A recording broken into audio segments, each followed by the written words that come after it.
విషయం ఏంటంటే ఇదంతా అడ్డు పెడితే ఇవాళ తెలంగాణ రాష్ట్రంలో ఉన్నటువంటి బీసీ ప్రజలారా మన కళ నెరవేరబోతా ఉంది. క్యాస్ట్ సెన్సస్ కు సంబంధించినటువంటి బిల్ ఇవాళ తీర్మానం ఇవాళ అసెంబ్లీలో ప్రవేశపెట్టే అవకాశం కనిపిస్తా ఉంది.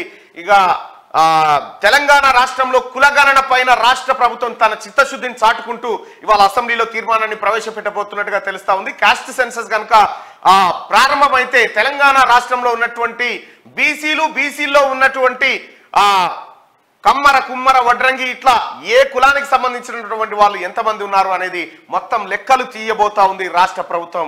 ఆ లెక్కల అంశం ఆధారంగా ఆయా వర్గాలను ఆదుకోవడానికి రాష్ట్ర ప్రభుత్వం క్లియర్ గా చిత్తశుద్ధితో ఉంది.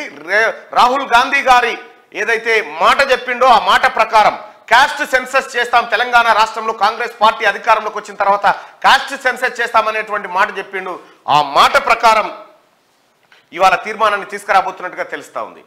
ఇది ఇట్లా ఉంటే ఈ క్యాస్ట్ సెన్సస్ ను అడ్డుకున్నది ఎవరు?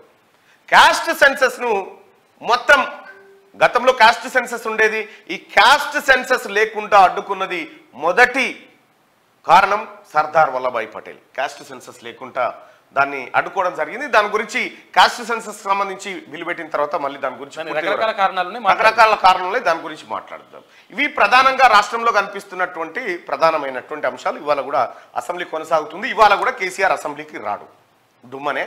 ఇక వసంత పంచమి, మన మల్లారెడ్డి గారు వసంత పంచమి ఆయన చెప్తా ఉండు, అధ్యక్ష మనకు వసంత పంచమి వస్తా ఉంది, 14 తారీఖు 15 తారీఖు విపరీతమైన పెళ్లిళ్ళు ఉన్నాయి, 26,000 పెళ్లిళ్ళు ఉన్నాయి, దయచేసి ఆ 2 రోజులు సెలవు ఇవ్వాలంటుండు. ఫస్ట్ నీ విద్యా సంస్థలకు సెలవు ఇచ్చినావా? నువ్వు నీ విద్యా సంస్థలో ఉన్న పిల్లలకు కూడా సెలవులు ఇవ్వాలి కదా.